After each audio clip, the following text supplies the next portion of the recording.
Logical reasoning के introduction को समझने के बाद अब हम आते हैं उसके अपने टॉपिक पर। तो हमारा जो पहला टॉपिक उसमें जो हम उठा करके चल रहे हैं वो है स्टेटमेंट एंड अजम्पशन। इसके बारे में कुछ बातें जान लो, उसके बाद हम लोग इस पर क्वेश्चन करना शुरू कर देंगे। स्टेटमेंट एंड अजम्पशन, जिसको हम लोग हिंदी में कहते हैं कथन और पूर्व धारणा। कथन और पूर्व धारणा, ठीक है। कथन और पूर्व धारणा। अब ये समझो कि यहां पर स्टेटमेंट क्या है, ये तो मैं आप लोगों को ऑलरेडी बता चुका हूं, लेकिन मैं फिर से एक बार बता रहा हूं। और जिनको ना समझ में आए वो पहला वीडियो देखा होगा तो अच्छी बात है, नहीं देखा है तो कोई बात नहीं, यहां पर भी समझ जाओगे कि भाई स्टेटमेंट से आप क्या समझते हो। सबसे पहले ये देखो, स्टेटमेंट से आप क्या समझते हो। तो स्टेटमेंट एक क्या होता है, एक ग्रुप ऑफ वर्ड्स होता है। क्या होता है? Group of words which convey are definite meaning. मतलब statement is a group of words which convey are definite meaning. मतलब शब्दों का एक ऐसा समूह जो आपको एक निश्चित अर्थ प्रदान करे। अब मेरी बात जरा समझना, अगर मान लो मैं किसी से कहूं कि हेलो भैया क्या हालचाल कैसे हो, तो इसका मतलब यह है कि उसने ये चीजें उसके कानों में अपने सुनी, और सुनने के बाद उसको समझ में आ गया कि अच्छा सामने वाला भैया जो है ना वो हमारे हालचाल हमसे पूछ रहे हैं। तो अब वो मुझसे कहेगा हाँ मस्त है, दुखी है, खुश है, चिढ़े हुए हैं, ऐठे हुए हैं, जो भी है, जैसा वो उस समय महसूस कर रहा हो मुझको बताएगा। ठीक है, वेदर ही इज चिल और ही इज फ्रस्ट्रेटेड, कुछ भी हो। क्यों? क्योंकि मैंने उसको बोला ना भैया मुझे कुछ ऐसे, मैंने उसके सामने कुछ ऐसे शब्दों के समूह रखे जिसको सुन करके क्या हुआ, उसको एक निश्चित अर्थ प्रदान हुआ। इस बात पे गौर करना, जिसको सुन करके उसको क्या हुआ, एक निश्चित अर्थ प्रदान हुआ। इस बात को जरा थोड़ा सा माइंड में रखना, ठीक। अब सवाल ये उठता है कि ये बात तो हमको समझ में आ गई स्टेटमेंट के बारे में। अजम्पशन क्या होता है? स्टेटमेंट के बारे में पहले वीडियो में मैंने बहुत ढंग से आपको सारी बातें बताई हैं। अजम्पशन क्या होता है? तो अजम्पशन एक ऐसी चीज होती है जिसको हम मान लेते हैं, ठीक है। अजम्पशन एक ऐसी चीज होती है जिसको हम क्या करते हैं, जिसको हम मान लेते हैं। तो एक ऐसा, वो जिसको जो हम फॉर ग्रांटेड लेते हैं, जिसको हम क्या करते हैं, जिसको हम मान लेते हैं, ये तो होना ही होना है। लेकिन एक ट्रिक मैंने तुम्हें बताई थी, याद करो। मैंने कहा था कि देखो किताबी डेफिनेशन में अगर तुम जाओगे तो तुम फंस जाओगे। तुम एक छोटी सी ट्रिक यहां पे समझो। और अजम्पशन को ठीक कराने की एक छोटी सी ट्रिक क्या होती है, लेट मी टेल यू कि अजम्पशन को ठीक कराने की एक छोटी सी ट्रिक क्या होती है। देखो जरा, यहां पे हेडिंग डालो ट्रिक, लिखते रहो मेरे साथ सारी बातें, यहां पे हेडिंग डालो ट्रिक। अब आपके सामने जो भी स्टेटमेंट आएगी, बहुत ध्यान से सुनना, श्योर शॉर्ट ट्रिक है, इससे सारी चीजें सही हो जाएंगी। आपके सामने जो स्टेटमेंट आएगी आपको उसको, खुद को उसका ऑथर मान लेना है। क्या करना है आपको? खुद को उसका ऑथर मान लेना है। आपने क्या किया, आपने खुद को उसका ऑथर मान लिया। अब आप, जब आपने उसको ऑथर मान लिया तो इसका मतलब यह है कि अब आप ये सोचोगे, अब आप सिंपल सी एक बात सोचोगे, क्या सोचोगे? अब आप ये सोचोगे कि भैया सामने वाली जो फला फला स्टेटमेंट है वो तो मैंने खुद ही बोली है, ठीक है। जो स्टेटमेंट है वो तो मैंने खुद बोली है। जैसे फॉर एग्जाम्पल मैंने तुमसे ये कहा कि अगर मनोज मुझको ये स्पार्क में फूल तोड़ते हुए दिखा तो मैं मनोज को, मनोज के ऊपर 100 रुपए का जुर्माना वसूलूंगा। ठीक है, मान लो तुमने ऐसा कुछ बोला, मनोज अगर इस पार्क में फूल तोड़ता दिखा तो मैं मनोज से 100 रुपए जुर्माना वसूलूंगा। अब सपोज ये, अगर ये शब्द तुमने ही बोले, अगर ये वाक्य तुमने ही बोला है, मैं क्यों कह रहा हूं खुद को अथर मानने के लिए, ध्यान से सुनना। अगर ये वाक्य तुमने खुद बोला है तो तुम्हारे मन में कई सारे विचार उत्पन्न होंगे कि मैंने क्यों बोला। अब क्यों बोला तो मन में ये आएगा कि यार हो सकता है मनोज जो है ना वो फूल तोड़ता हो, कई बार तोड़ रहा हूं, इतनी बार तोड़ चुका हूं कि अब मुझे 100 रुपए जुर्माना लगाने की नौबत आ गई हो। तो इसलिए आपको, जब आप खुद को किसी भी स्टेटमेंट का ऑथर मानते हो तो क्या होता है, उस स्टेटमेंट को लेकर के आपके मन में उसके प्रति विचार उत्पन्न होते हैं, है ना, आइडियाज आते हैं। अब ये जो आइडियाज है ना, ये एक्चुअल में कुछ नहीं होते, ये रीजंस होते हैं। ये किस बात के रीजन होते हैं? तो ये उस बात के रीजन होते हैं कि आपने ये स्टेटमेंट बोला ही क्यों। ये स्टेटमेंट बोलना क्यों पड़ा? कुछ भी करके देख लो, कोई भी स्टेटमेंट हो। जैसे बेटा तुम यहां दोबारा दिख गए ना तो उठा के पटक देंगे, इसका मतलब ये है कि अगला आदमी बार बार वहां आता है और आपको परेशान करके जाता है। इसीलिए मैं आपसे कह रहा हूं कि आप क्या करो, आप खुद को ऑथर मान लो। जब आप खुद को ऑथर मानोगे तो आपके मन में उस स्टेटमेंट को लेकर के कई सारे आइडियाज आएंगे। जब आपके मन में उस स्टेटमेंट को लेकर के कई सारे आइडियाज आएंगे, कई सारे विचार आएंगे, तो आपको यह समझ में आएगा कि मैंने ये स्टेटमेंट आखिर बोला ही क्यों। और जब आपको यह समझ में आएगा कि मैंने ये स्टेटमेंट बोला ही क्यों, तो वही जो आपके मन में जो विचार आ रहा है ना, वही उस स्टेटमेंट के 100% करेक्ट अजम्पशन। जो भी आपके मन में रीजंस आ रहे हैं, वो रीजंस जो स्टेटमेंट को सपोर्ट कर रहे हो, बकवास वाले रीजन नहीं, वो रीजन जो स्टेटमेंट को सपोर्ट कर रहे हो।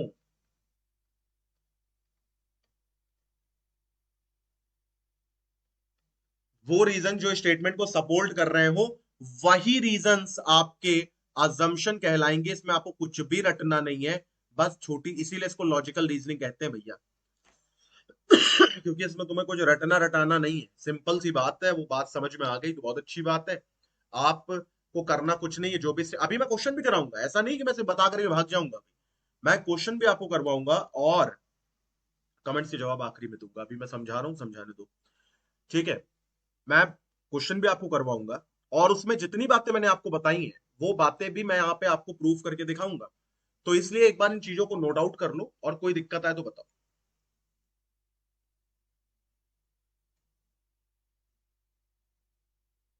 इन बातों को एक बार नोट आउट कर लो, कोई दिक्कत आए तो बताओ।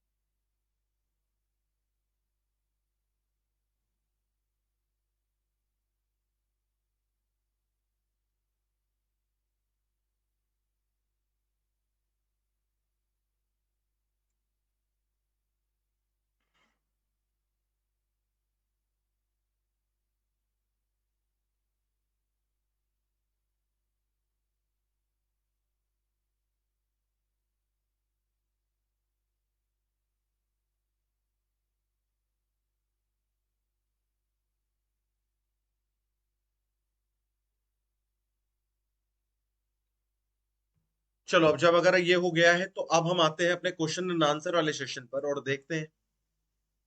पहला क्वेश्चन आ गया, अब इसका आंसर जरा एक बार स्टेटमेंट को रीड आउट करो। जितना अच्छे से आप स्टेटमेंट को रीड आउट करोगे उतना ही आप फायदे में रहोगे।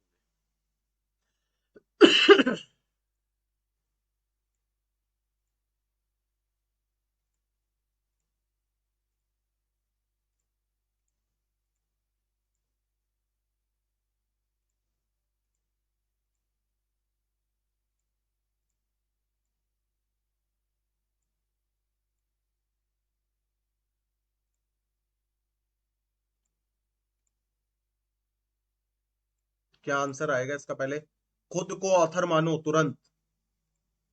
ये मानो कि तुम ही ने आंसर, तुम ही ने ये वाक्य बोला है। अब तुमने क्या सोच करके ये वाक्य बोला है, ये तुमको तय करना है। जो सोच करके बोला अगर वो दिख रहा है तो बिल्कुल सही है। कुछ और दिख रहा है तो नहीं सही है।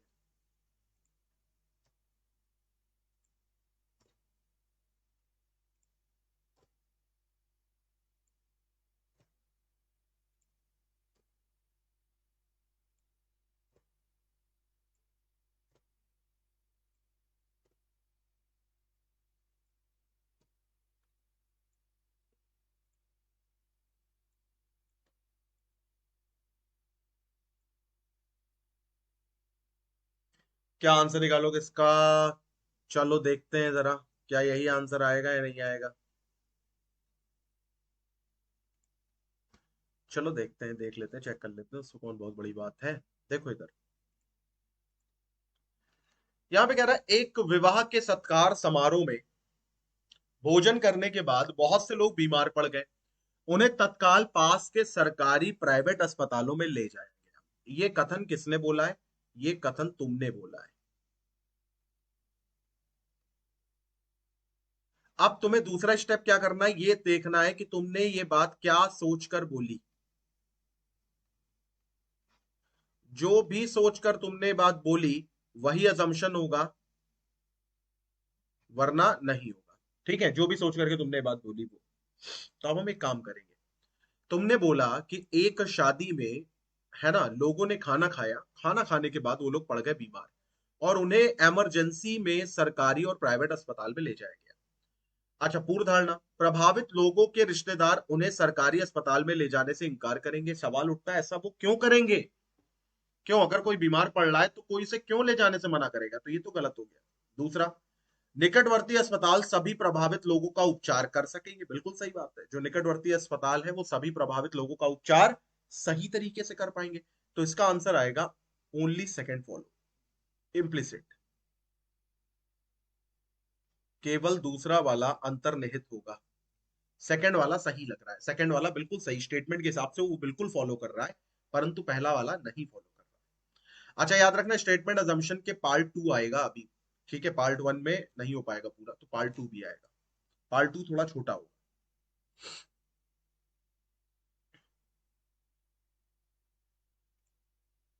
चलो याला करो।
इसका आंसर अगर हम देखें तो जरा इसको हमें चेक करना पड़ेगा एक बार।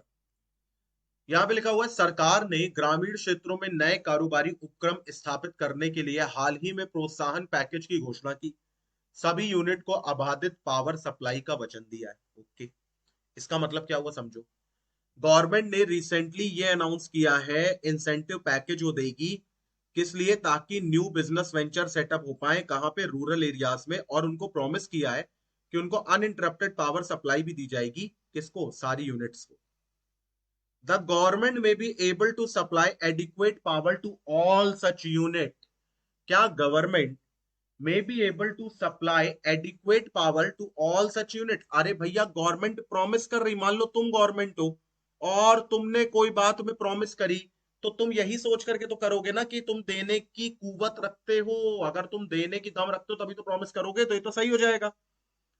फिर people living in rural areas में वेलकम द गवर्नमेंट डिसीजन, यही सोच करके तो तुम ये बात बोलोगे। अरे तुम सरकार हो, मान लो एमएलए हो, जाओ कहो भैया अनइंटरप्टेड पावर सप्लाई दूंगा, तो यही तो सोचोगे, आदमी ताली बजाएगा उसके बाद। तो कहीं ना कहीं मानते हो ना कि तुम्हारे इस फैसले का वेलकम किया जाएगा। तो बिल्कुल सही बात है, सेकंड वाला ही बिल्कुल सही। तो आंसर आ जाएगा बोथ इम्प्लिसिट। चलो आगे बढ़ते हैं क्वेश्चन नंबर 3 की तरफ। तो बहुत बढ़िया, अभी तक दोनों आंसर सही दिए, कसूरी बहुत बढ़िया। चलो याला देखते हैं।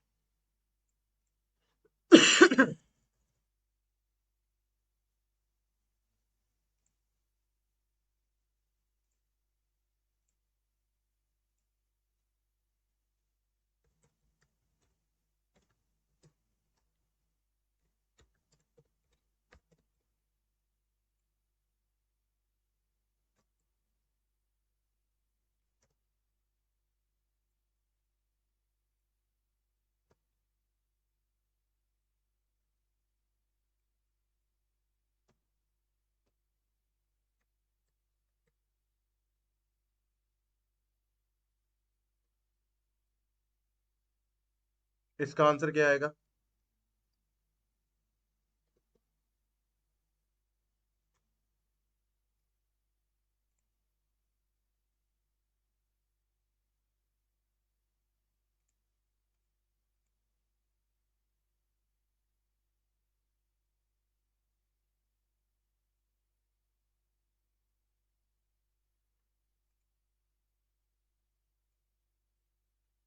हाँ, इसका आंसर निकालो, जल्दी से बताओ क्या निकालोगे यहाँ पर।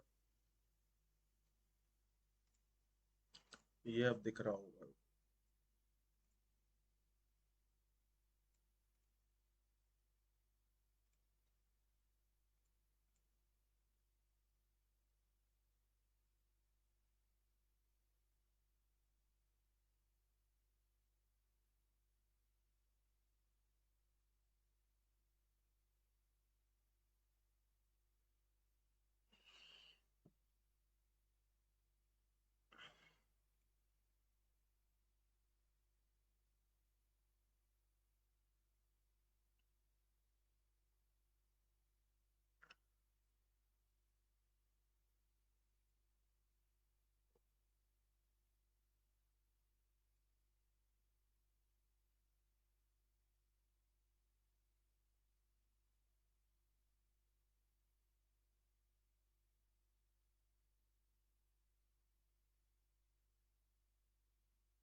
केवल पहला, अगर मैं यहाँ पे देखना चाहूं भी तो 1 मिनट का समय दो जरा।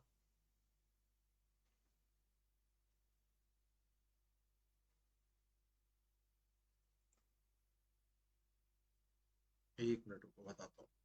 केवल पहले के ऊपर अगर मैं गौर करूं यहाँ पे।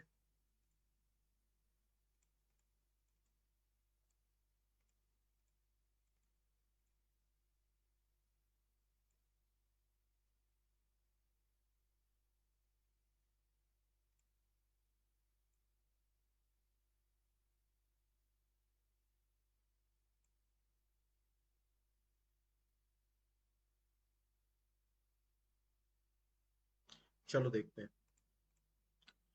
कह रहा मुख्य त्योहार के दिन नगर पालिका प्राधिकरण ने मंदिर के अंदर और इर्द गिर्द यातायात का आवागमन रोक दिया। अच्छा, मतलब कह रहा है कि मुख्य त्योहारों वाले दिन, ओके, मुख्य त्योहार के जो दिन थे उस दिन नगर पालिका प्राधिकरण ने मंदिर के अंदर और इर्द गिर्द यातायात का आवागमन जो था वो रोक दिया। मुख्य त्योहार के दिन बहुत बड़ी संख्या में भक्तगण मंदिर में आएंगे, बिल्कुल सही बात है, तभी तो रोका गया है। ठीक है। मंदिर के आसपास के क्षेत्रों में यात्रा करने वाले लोग अत्यंत आवश्यक काम नहीं हो तो अपनी यात्रा एक दिन के लिए स्थगित कर देंगे। यही तो प्रशासन चाहता है। तो क्या आंसर आएगा? Both implicit. क्या आंसर आएगा भैया? दोनों के दोनों इम्प्लिसिट होंगे, हाँ। यातायात प्रशासन भी तो यही चाहता है कि मुख्य त्योहार वाले दिन बहुत इमरजेंसी ना हो तो अपना काम रोक दो। ठीक है। तो क्या आंसर आएगा? दोनों के दोनों फॉलो होंगे। क्वेश्चन नंबर 4 की तरफ बढ़ते हैं। क्वेश्चन नंबर 4 क्या कह रहा है ये बताओ जरा।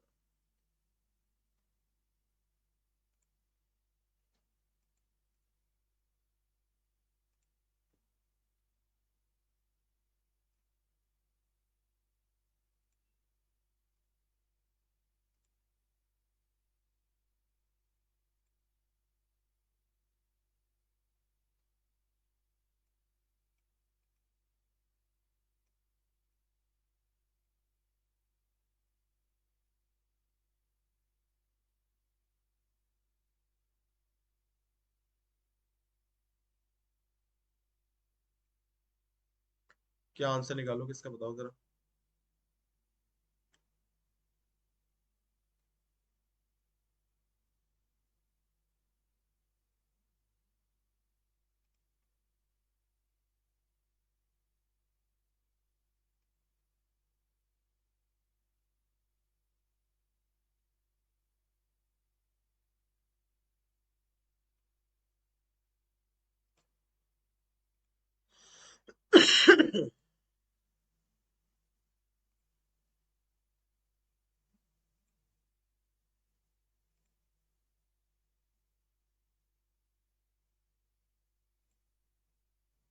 इसका आंसर बताओ जरा।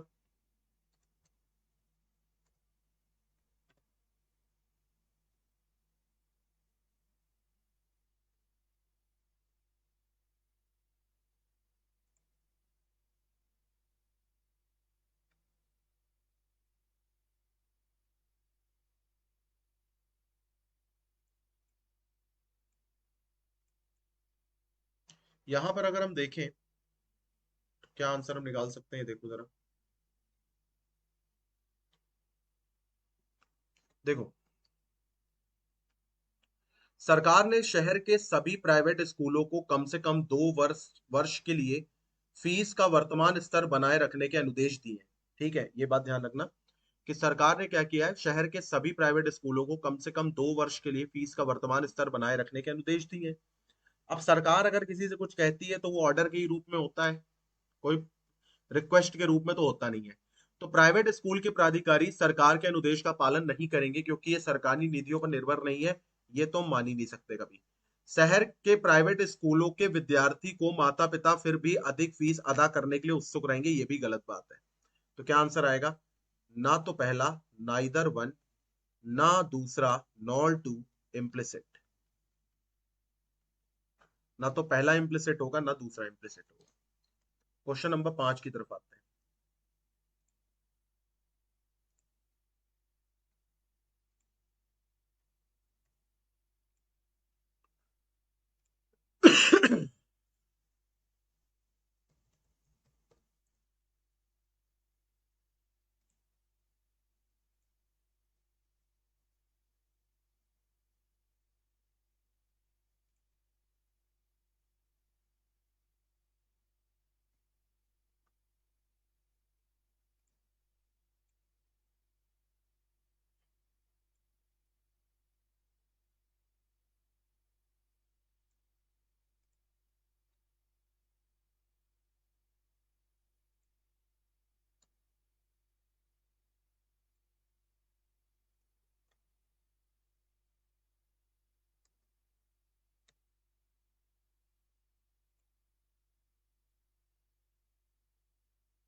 क्या आंसर निकालो किसका, बताओ जरा।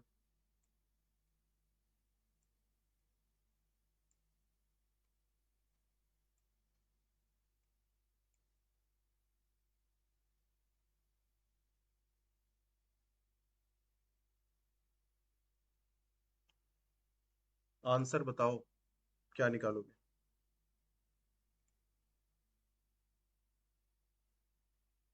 चलो इसको जरा चेक करते हैं एक मिनट, क्या इसका आंसर आएगा।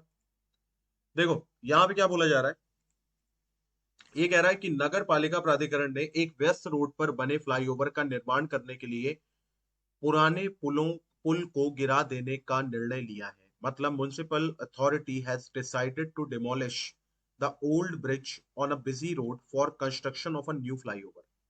ट्रैफिक विभाग वैकल्पिक मार्गों से वाहन का आवागमन का विपथन कर पाएगा। मतलब ट्रैफिक डिपार्टमेंट में भी able to divert movement of vehicle through alternate roads, of course. तभी तो उसने गिराने का बात करा है। फिर यहाँ पे क्या कह रहा है, the people travelling in the nearby areas में demonstrate protest against authority decision. मतलब निकटवर्ती क्षेत्रों में यात्रा करने वाले लोग प्राधिकरण के निर्णय के विरोध में प्रदर्शन करेंगे नहीं भैया। क्यों? पीपल जो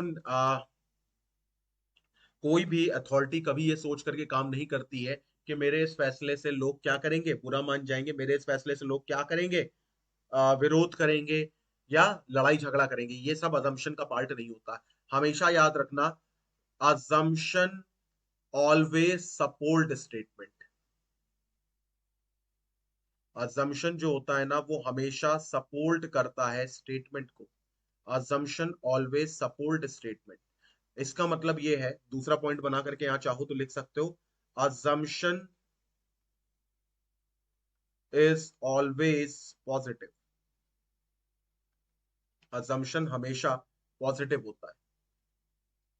दो पॉइंट है, assumption हम, क्योंकि assumption तुम्हारे ही अंदर की सोच है और किसी के अंदर की सोच नहीं। तुम कौन जिसने स्टेटमेंट बोली है?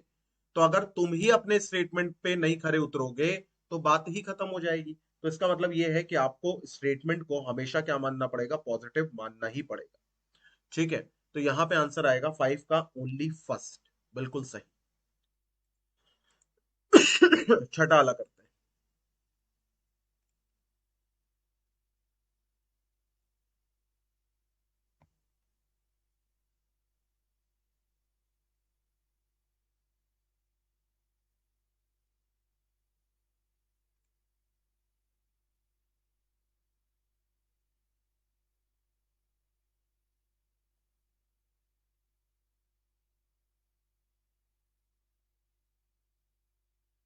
सिक्स वाले का आंसर बताओ क्या आएगा।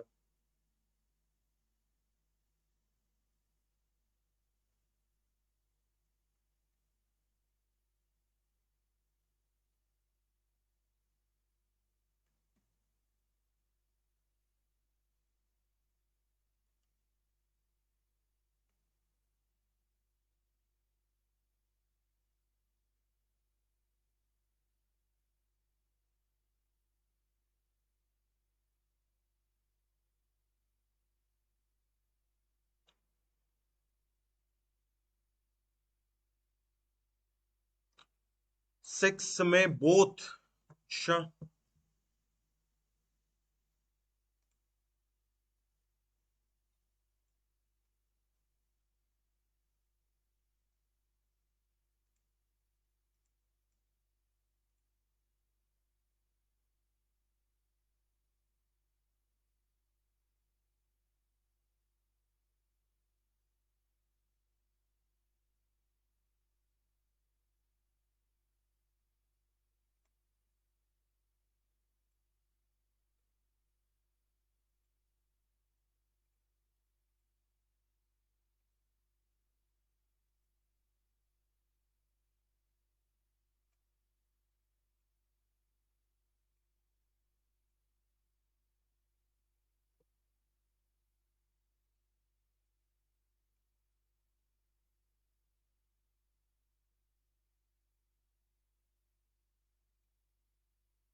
क्या आंसर निकालोगे इसका बताओ जरा। चलो इसको चेक करते हैं। यहाँ पे कह रहा है कि मोहन ने अपनी माता को करीब 30 लोगों के लिए भोजन का इंतजाम करने के लिए कहा, क्योंकि अपना जन्मदिन मनाने के लिए उसने सारे मित्रों को बुलाया है। बहुत ध्यान से सुनना, यहाँ पे क्या बोला जा रहा है। यहाँ पे कह रहा है मोहन ने अपनी माता को करीब 30 लोगों का भोजन का इंतजाम करने को कहा, क्योंकि अपना जन्मदिन मनाने के लिए उसे उसने अपने सारे मित्रों को बुलाया। ठीक है, बात समझ में आती है हमको। याद रखना 30 ये लोग खुद बोल रहे हैं, 30 मित्रों को बुलाया है। ठीक है। हो सकता है मोहन के अधिकतर दोस्त उसके जन्मदिन पर उसके घर आए, यही सोच करके तो मोहन ने ये बात बोली। हाँ या ना। फिर दूसरा, कि मोहन के जन्मदिन की पार्टी में भाग लेने वाले 30 से ज्यादा लोग नहीं होंगे, तभी तो मोहन ने खुद 30 का आंकड़ा दिया है। तो क्या आंसर आएगा? दोनों इम्प्लिसिट होंगे। समझ आई बात? दोनों इम्प्लिसिट होंगे। चलो सेवेंथ वाला करते हैं। क्वेश्चन नंबर सेवेंथ वाला क्या कह रहा है?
B option.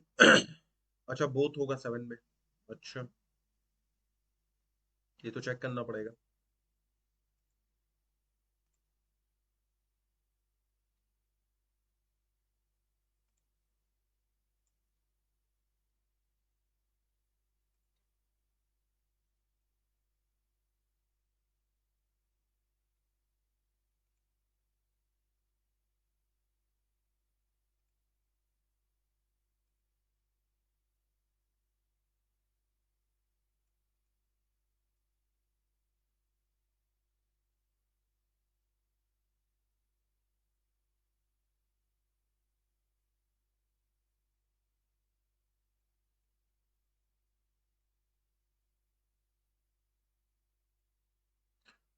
चलो जरा चेक करते हैं, देखते हैं क्या आंसर आएगा इसका।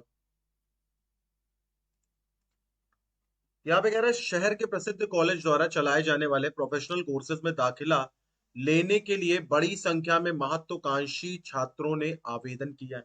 ओके, मतलब कह रहा है कि शहर के प्रसिद्ध कॉलेज द्वारा चलाए जाने वाले प्रोफेशनल कोर्सेज में दाखिला लेने के लिए बड़ी संख्या में जो तुम्हारे एस्पायरिंग स्टूडेंट्स हैं, उन्होंने क्या किया है, अप्लाई किया है। Very large number of aspiring students applied for admission in professional courses run by renowned college in town.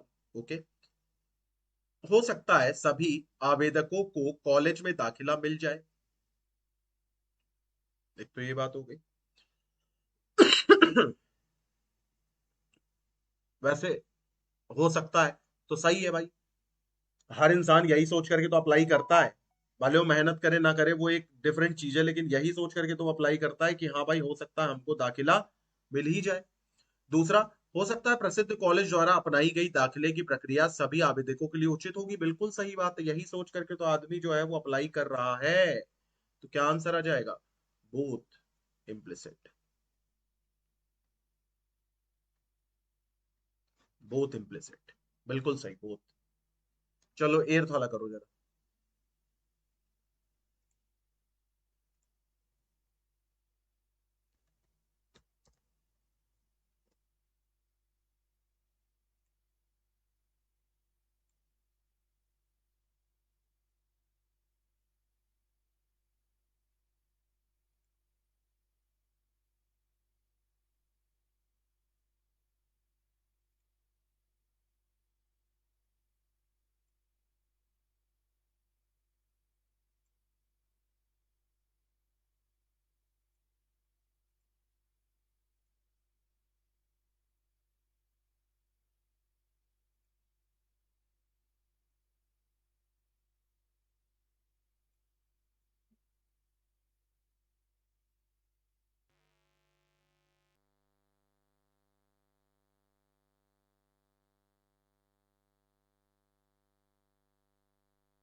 क्या आंसर आएगा एट का?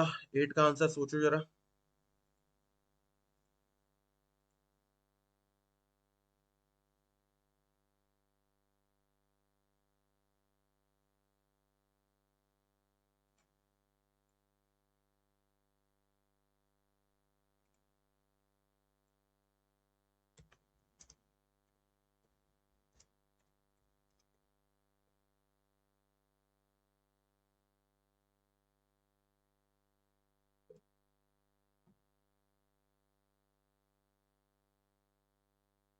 केवल एक सही है।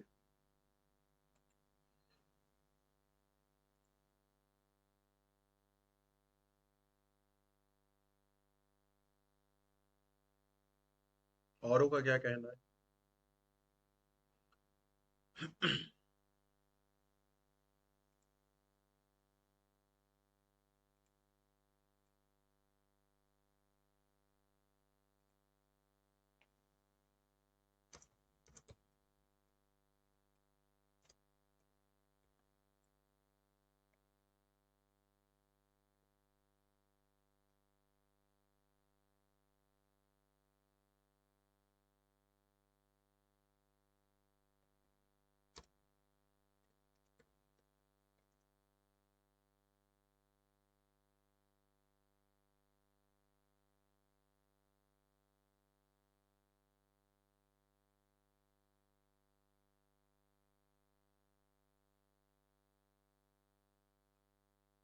एक बार दोबारा चेक करो जरा, देखो क्या वन ही आएगा या कुछ और आएगा।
देखो यहाँ पर अगर मैं देखूं, शहर में विदेशी उच्च अधिकारियों के दौरे के दौरान प्रशासन ने 50 से अधिक लोग इकट्ठा होने पर रोक लगा दी। थोड़ा कोविड का समय याद आ गया एकदम से। याद क्या आ गया, खैर अभी भी चल ही रहा है। तो शहर में विदेशी उच्च अधिकारी जो हैं वो दौरे पर हैं, ठीक है। तो प्रशासन ने 50 से अधिक लोगों के इकट्ठा होने पर रोक लगा दी। हो सकता है विदेशी उच्च अधिकारी दौरे के दौरान शहर के किसी भी स्थान लोग विदेशी उच्च अधिकारियों के दौरे के दौरान लोग शहर में किसी भी स्थान पर इकट्ठा होने से बचें। बिल्कुल सही बात है। हो सकता है बहुत से लोग निषेधात्मक आदेशों को नजरअंदाज करें और उच्च अधिकारियों की एक झलक पाने के लिए इकट्ठा हों। ये नहीं हो सकता है। तो बिल्कुल सही बात है। हाँ, ओनली वन बिल्कुल सही होगा। अच्छा, मैं कुछ और सोच रहा था सर, मैं कंक्लूजन निकालना बैठ गया था। यार वो मेरी आदत है, वो तो पागल है हम आधे। क्वेश्चन नंबर 9 पर आते हैं। 9th वाला क्या कह रहा है?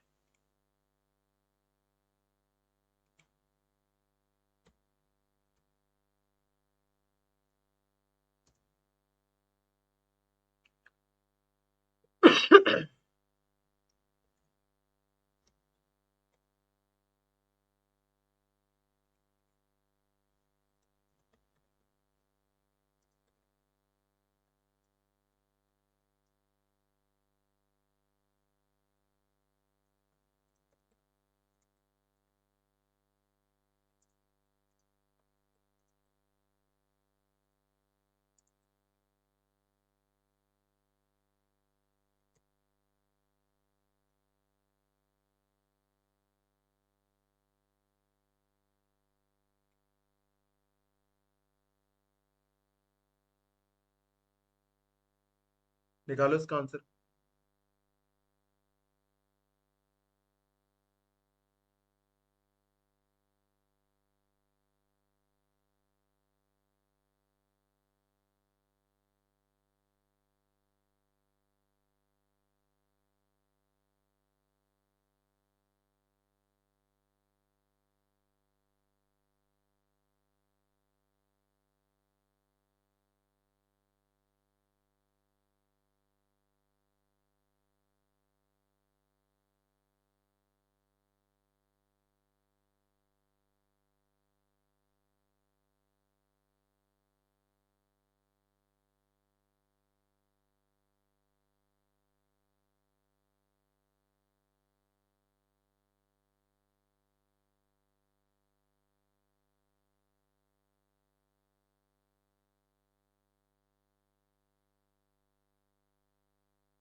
तो 9th वाले में फर्स्ट बोला जा रहा है, एंड एक बार जरा हम भी देखते हैं भाई। खुश रहिए अंकित। राज्य के दो बड़े शहरों को जोड़ने वाले सुपर हाईवे का प्रयोग करने वाले प्रत्येक वाहन के लिए 100 रुपए का टोल टैक्स लगाने का सरकार ने निर्णय लिया है। ओके। मतलब कि दो राज्य, मतलब एक राज्य के दो बड़े शहरों को अगर कनेक्ट करा जा रहा है किसी पुल से, और अगर आप उस पुल पे यात्रा कर रहे हो तो आपसे 100 रुपया बाकायदा कर, टोल कर के रूप में आपसे वसूला जाएगा। तो government decided to levy toll tax of ₹100 for every vehicle using the super highway connecting the two big cities of the state. Okay, check करते हैं। अब यहाँ पे हमसे क्या बोला जा रहा है? हो सकता है इन दो शहरों के बीच यात्रा करने वाले अधिसंख्य वाहन सुपर हाईवे का प्रयोग ना करें। ऐसा ऐसा कैसे सरकार सोचेगी? सरकार, एक बात आओ, तुम सरकार हो मान लो, तुमने कोई बहुत बड़ा प्रोजेक्ट बनाया और कहा चलो उस पे 100 रुपए टोल टैक्स लगा दो, और उसके बाद मन में ये चल रहा है यार इसका कोई अगर घंटा यूज ही ना करे तो क्या होगा, इस पे क्या हम ही यूज करेंगे? ऐसा तो नहीं सोच सकते ना। तो इसका मतलब ये आदमी यूज तो करेगा ना, आदमी सोचेगा तो है ही उसके बारे में। इसलिए हो सकता है सरकार टोल टैक्स के संग्रह में सुपर हाईवे बनाने पर आय लागत को वसूल न कर पाए। भैया ये भी कैसे हो जाएगा? ये सब अरे, हो या ना हो उससे हमसे नहीं मतलब है, ये समझो। हो या ना हो उससे अपने को कोई लेना देना नहीं। अपने को पता है किससे लेना देना है? ये करते वक्त, ये बोलते वक्त हम सोच क्या रहे हैं, और ये बोलते वक्त हम कुछ भी नेगेटिव नहीं सोचेंगे। आप कल को कहो कि अंग्रेज जो भारत छोड़ो, तो अगर आप ये नारा दे रहे हो तो आप ये थोड़ी सोचोगे कि अंग्रेज आएंगे बम फोड़ देंगे हमारे मुंह पे और भाग जाएंगे। नहीं, आप यही सोचोगे ना कि इसका पॉजिटिव इम्पैक्ट पड़ेगा। तो हमेशा आपको नेगेटिव इंपैक्ट नहीं सोचना, आपको यही सोचना पॉजिटिव इंपैक्ट। एक बात हो, बेचारा राज्य को दो बड़े शहरों से जोड़ने के लिए सुपर हाईवे का प्रयोग करा जा रहा है, 100 रुपए मात्र कीमत का एक टोल टैक्स रखा गया है। तो क्या हो सकता है इन दो शहरों के बीच यात्रा करने वाले लोग सुपर हाईवे का प्रयोग ही ना करें? ऐसा कोई क्यों सोचेगा यार? कोई बहुत ज्यादा कोई अल्ट्रा निगेटिव आदमी होगा तो वो सोचेगा। ठीक है। फिर हो सकता है सरकार टोल टैक्स के संग्रह पे सुपर हाईवे बनाने पर आय लागत को वसूल ना कर पाए। ये भी गलत बात है भाई, क्यों नहीं वसूल कर पाएगी? कर पाए ना कर पाए उससे हमें कोई लेना देना नहीं, वो मैं तुम्हें कंक्लूजन में सिखाऊंगा। अभी से इतना याद रखो, पक्का 110% वसूल कर पाएगी। तो आंसर आएगा नाइदर वन नॉर टू। अब ये बात बताओ, ये बात पल्ले पड़ी? मैंने हमेशा कहा था नेगेटिव नहीं सोचना है। Neither one nor two implicit. बोलो। कभी भी तुम्हें नेगेटिव नहीं सोचना है, चाहे जितना नेगेटिव तुम्हारे साथ हो जाए, चाहे लोग तुमको मारे गिरा गिरा के, पर तुमको नेगेटिव नहीं सोचना है। तभी देखो, लॉजिकल रीजनिंग सही करने के लिए ना तुमको अपने दिमाग पे थोड़ा सा वश करना पड़ेगा। तुमको वो नहीं सोचना है जो एग्जामिनर चाह रहा है तुम सोचो। तुमको वो सोचना है जो, क्या बोलते हैं उसको, एथिकली, मतलब जैसे सिलोजिज्म में लोग कहते हैं ना, सिलोजिज्म में कई बच्चे शुरुआत में इसीलिए गलत कर पाते हैं कि उनको पहला क्वेश्चन दिया जाता है कुछ गाय बकरी है, तो अब वो कहेंगे गाय कैसे बकरी हो सकती है? बस यही तुम मात खा गए। ये रीजनिंग है। यहाँ पे tendency of thinking according to the question बदलती रहती है। आपको अपना दिमाग कतई नहीं लगाना है। कल को मान लो आप कैट क्लैट इन सब एग्जाम्स की तैयारी करोगे, तो यहाँ लॉजिकल रीजनिंग का बहुत बड़ा वो है, वर्चस्व है। तो वहां पर आपको बड़ी लिमिटेड थिंकिंग रखनी है, तब जाकर के आपके अनलिमिटेड नंबर आएंगे। ठीक है, तो यहाँ अकॉर्डिंग टू द एग्जामिनर आपके मूड को फ्लक्चुएट नहीं होना है। चलो याला देखते हैं, 10th वाला करते हैं।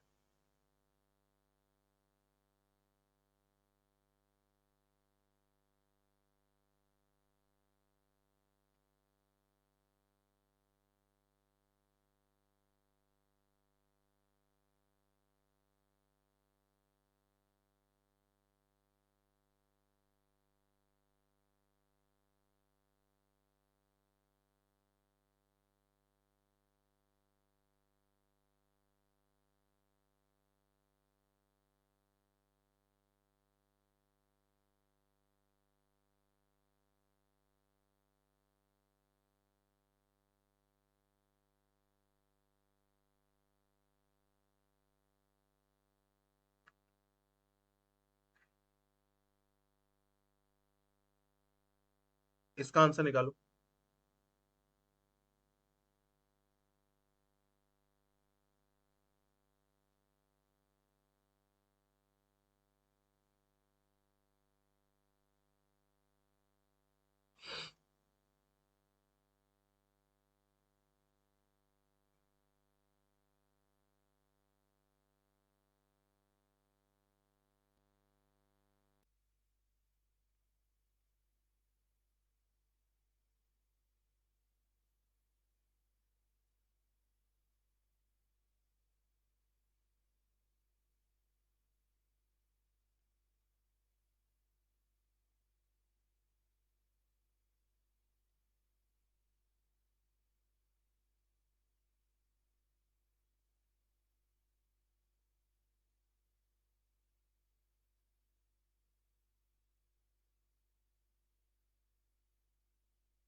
सेकंड ऑप्शन मतलब सेकंड का मतलब सेकंड वाला फॉलो इम्प्लिसिट करेगा ना? ओके। तो जरा चेक कर लेते हैं एक बार सेकंड वाले को, उसमें कोई बहुत बड़ी बात है नहीं। देखो यहाँ पे कह रहा है ये कह रहा है कि वेतन संशोधन के निर्णय को अगले वर्ष तक स्थगित करने के सरकार के निर्णय के खिलाफ डिग्री कॉलेजों के सभी अध्यापक अनिश्चितकालीन हड़ताल पर चले गए हैं। मतलब the teachers of the degree college went on indefinite strike. Indefinite का मतलब पता नहीं, ये हो सकता है आज ही खत्म हो जाए, या हो सकता है एन नंबर ऑफ डेज के बाद खत्म हो, या एन की वैल्यू किसी को पता नहीं होती। ठीक। In protest against government decision of postponing pay revision to next year. ठीक। अच्छी बात है। अब यहां पे क्या कहा जा रहा है, वेतन संशोधन के निर्णय को अगले वर्ष तक स्थगित करने पर लोग परेशान हो गए, अनिश्चितकाल हड़ताल पे चले गए। हो सकता है सरकार सभी हड़ताली अध्यापकों को निलंबित कर दे। क्या ये सोच करके लोग हड़ताल पे गए होंगे कि भैया ये जो अनिश्चित काल की हड़ताल पे जा रहे हैं तो हमको ऐसी लात मारी जाएगी कि हम चाह करके भी वापस नहीं आ पाएंगे? ऐसे तो किसी ने नहीं सोचा होगा, तो ये तो गलत हो गया। दूसरा, हो सकता है सरकार कॉलेज के अध्यापक को वेतन चालू वर्ष में संशोधित कर दे। गवर्नमेंट में यही सोच करके तो लोग हड़ताल पे गए होंगे भाई। हड़ताल मतलब नाराजगी, नाराजगी मतलब मुद्दा, मुद्दा क्या है, पैसे नहीं बढ़ाए। तो अगर आदमी जा रहा है तो यही सोच के तो जा रहा होगा कि हो सकता है सरकार चालू वर्ष में संशोधित वेतन को बढ़ा दे या उस पर संशोधन करे। तो इसका मतलब सेकंड वाला ऑप्शन बिल्कुल सही है। तो आंसर आएगा ओनली टू इम्प्लिसिट। बहुत बढ़िया, आप सीख रहे हो। Only second one implicit. चलो 11th वाला करते हैं।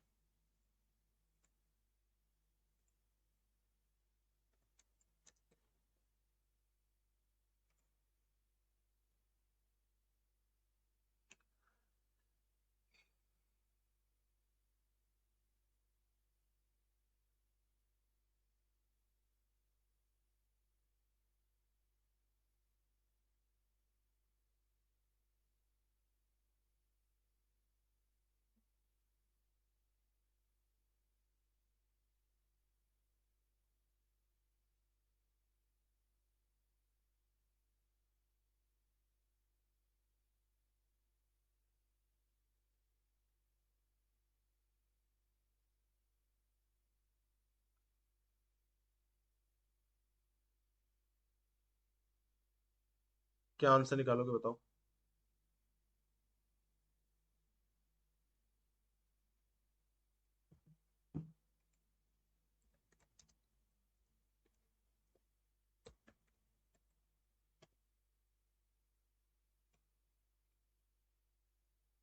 क्या आंसर निकालोगे इसका, बताओ जरा।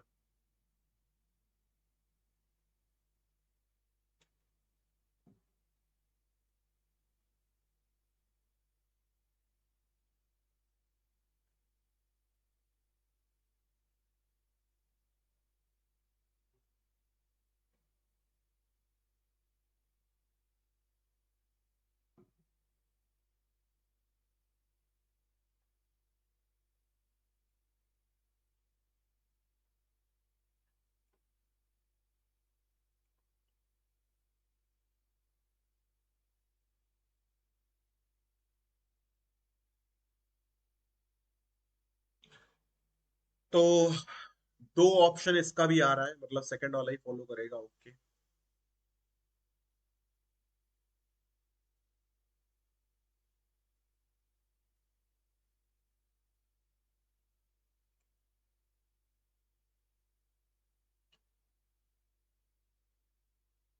सेकंड वाला फॉलो करेगा। चलो जरा चेक करते हैं। कह रहा है बहुत सी संस्थाओं ने परीक्षा की ऑनलाइन पद्धति अपना ली। ओके। मतलब many organisation have switched over to online mode of examination. Very good. हो सकता है देश के सभी भागों के उम्मीदवार कंप्यूटर पारंगत हों, तभी तो सब अपना रहे हैं। क्यों? अगर कोई कंप्यूटर पारंगत है ही नहीं तो लोग क्यों अपनाएंगे? भाई अगर दुनिया में कंप्यूटर के डिपेंडेंसी बढ़ती जा रही है तो इसका सीधा सा तात्पर्य ये है कि लोग कंप्यूटर के प्रति अभिरुचि बढ़ा रहे, लोग कंप्यूटर के प्रति अपना समग्र समग्र ज्ञान की क्या कर रहे, उत्थान कर रहे हैं। मीन्स अगर मैं इंग्लिश में कहूं, if tendency of dependency on computers are increasing on a rapid manner, it simply means that, yeah, people simply assumes that there are enormous number of, या there are क्या बोलते हैं, enormous rate of increase in the literacy of computers, है ना. People are depending on computers, people are getting very tech savvy. ये चीजें हम कह सकते हैं ना, ये चीजें हम मान सकते हैं ना. तो इसका मतलब ये है कि हो सकता है देश के सभी भागों के उम्मीदवार कंप्यूटर में पारंगत हो. Means candidate from all parts of the country may be well versed using computer. That's a simple reason why many organizations are switching over to online mode of examination rather than offline mode of examination. It simply means, so according to me, conclude assumption number 1 will perfectly correct. ठीक. Now let's come on assumption number 2. परीक्षा की online पद्धति से अधिक योग्य लोगों की भर्ती करने में मदद मिलती है. मतलब online mode of examination help in recruiting more capable person. That extremely incorrect. Why? क्योंकि यहां पे आ रहा है कंपैरिजन. अब यहां पे एक नई बात, हालांकि मैं पहले वाले वीडियो में बता चुका हूं, लेकिन मैं फिर से यहां पे बता रहा हूं. याद रखना, कंपैरिजन ऑलवेज नेगेटिव. इसका मैंने एग्जांपल भी दिया था कि आपके बगल में अगर कोई लड़का मान करके चलो शराब पी करके पढ़ाई करे और पेपर निकाल ले, तो आप अपने घर वालों को कभी नहीं कन्विंस कर पाओगे कि पापा हम भी पी करके परीक्षा में बैठेंगे, क्योंकि बगल वाले भैया टल्ली रहते थे और आज देखिए वो कहां से कहां पहुंच गए. आप ये कभी नहीं कह सकते हो. तो अब ये बताओ, क्या ये क्वेश्चन समझ में आया? और just give me a minute. ठीक, चलो 12th वाला करते हैं.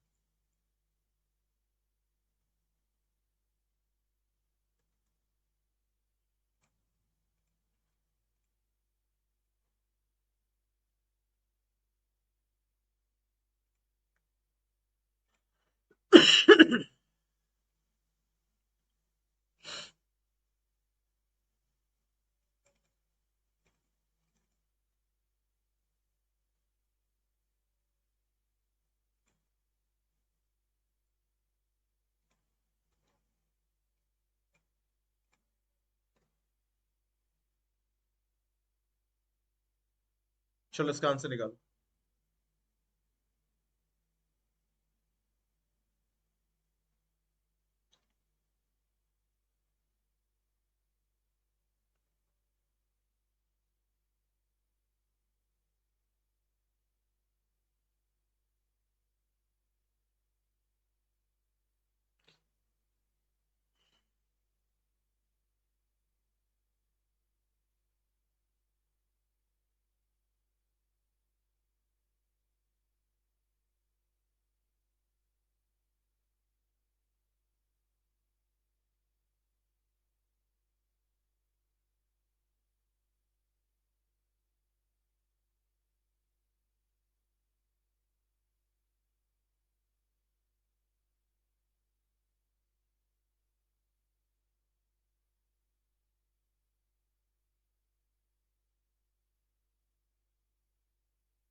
First, let me check.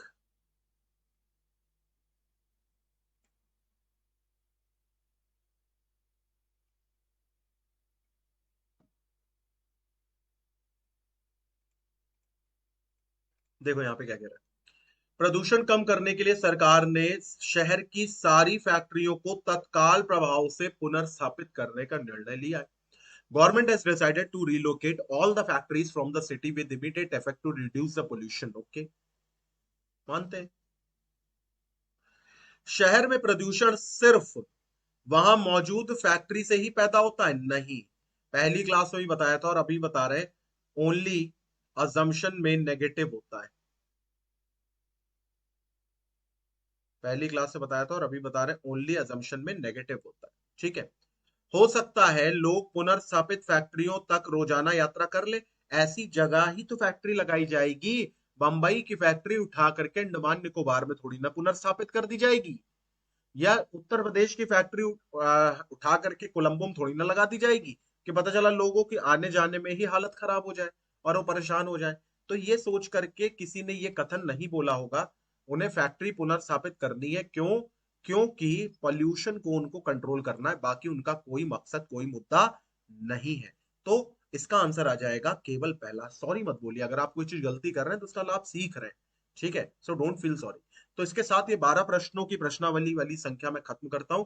Assumption का पार्ट दूसरा भी आएगा, जहां पर हम नेक्स्ट 12-13 क्वेश्चन करेंगे और उसके बाद फिर हम सीधे कंक्लूजन पर आ जाएंगे। तो लॉजिकल की शुरुआत हो चुकी है, लॉजिकल की बात यहीं से शुरू होगी और काफी आगे तक जाएगी।